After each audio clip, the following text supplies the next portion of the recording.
Sleigh bells ringing, diamonds blinging, carols singing. What's up, doll collectors, hobbyists, fabs, and besties? I'm Toya, an adult doll collector. Welcome to my miniverse. I was looking at our holiday lights backdrop and thought, let's add to it. This space right here is enough to get a good photo. See? And the fact that I did not line up my printables perfectly on this side makes me want to build something in this corner to hide it. To the craft table. So here is our holiday lights backdrop from this video. Let's remove the faux tree and all of the little plants we glued to the bottom. Take a leftover piece of poster board, cut a piece that can fit into the box into the corner. Cut a triangle for the bottom and glue it in place. We can add recycled paperboard or cardboard to make it stronger. I'm going to glue a little cardboard around the bottom.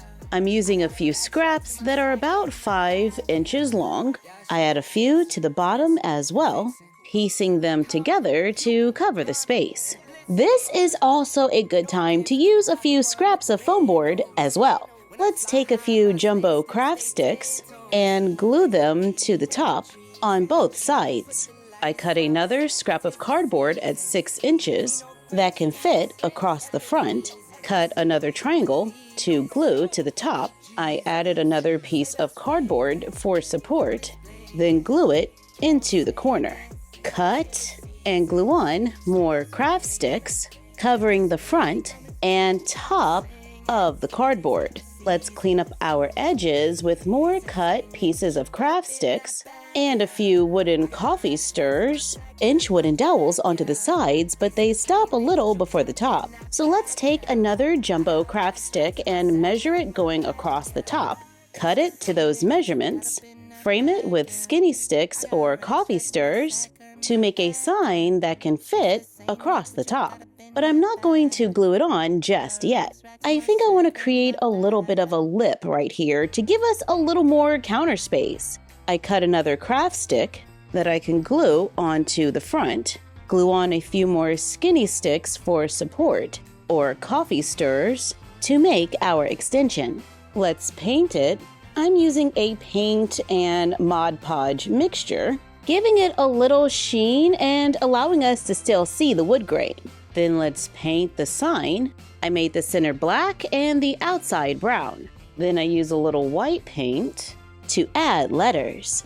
And now we can glue the sign in place. For our hot cocoa stand that fits in the corner of our backdrop. And it's removable. If you don't need it to be removable, you can always just glue it into the box. Now it's time to add a few more minis. We can look through our mini brands for grocery items that are often used with hot cocoa, like chocolate milk, chocolate syrup, chocolate bars, maybe a few Teddy Grahams on the side, caramel syrup for when you're getting fancy, with a little Cool Whip, or maybe some caramel chunks. We have cream-filled wafers. Oh, and I have a few Shopkins mixed in here, which can also work.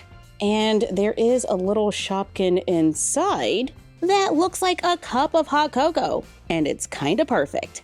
Let's go with a couple of these and some chocolate syrup, and we're already running low on space. So I made a few shelves. Let's glue them into our stand, giving us a little more shelving space. We can also add a few mini trees from the dollar store. For a touch of greenery, let's add this box of baking chocolate. I picked up these mini glass cork bottles at the dollar store as well. We can go back to an oldie but goodie and cut a cotton swab into small pieces to make our mini marshmallows that we can add to the jar. 3 cotton swabs later, I add the cork, then place it on the shelf. I'm going to add this box of hot cocoa from Teeny Tinies from Five Below, and a little coffee cup I got on Amazon. And you can barely tell that there's anything inside. Let's take a few more cotton swabs. I use a red acrylic marker to make a line going all the way around. Cut off the ends. I have a larger cork bottle from the dollar store. Then we just have to cut the Q-tips to fit and place them in the bottle.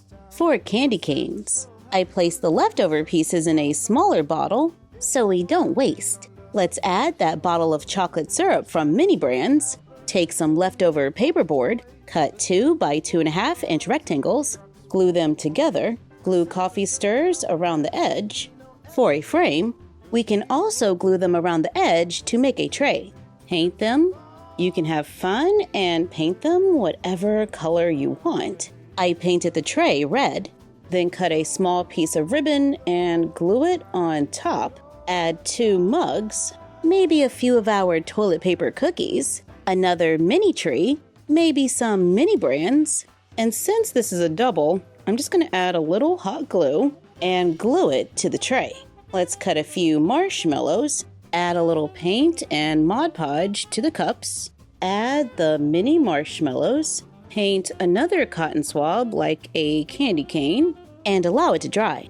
While waiting, let's take the other piece of paperboard that we painted and use a white acrylic marker to write a menu that we can attach to the wall. Let's go back to our candy cane cotton swabs and very carefully and slowly begin to bend one side. I paint it with clear nail polish, allow it to dry, and then trim it to make a candy cane with a hook. Add a small jar to the tray to hold a candy cane or two, making a tray with snacks and hot cocoa. I think there is just enough space for it to fit on the counter. And now we have a hot cocoa stand for the dolls to get something warm while they enjoy the holiday lights. And the tray can easily be taken into the dollhouse. I love adding to our crafts. I think this is so perfect for our holiday lights backdrop. And it's a great way to find something to do with those Mini Brands.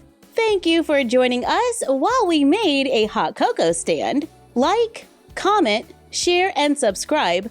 Don't forget to ring the bell and follow us on Fanbase and on Instagram at MyFroggyStuff and Bella of MyFroggyStuff on Instagram. And we will see you next time.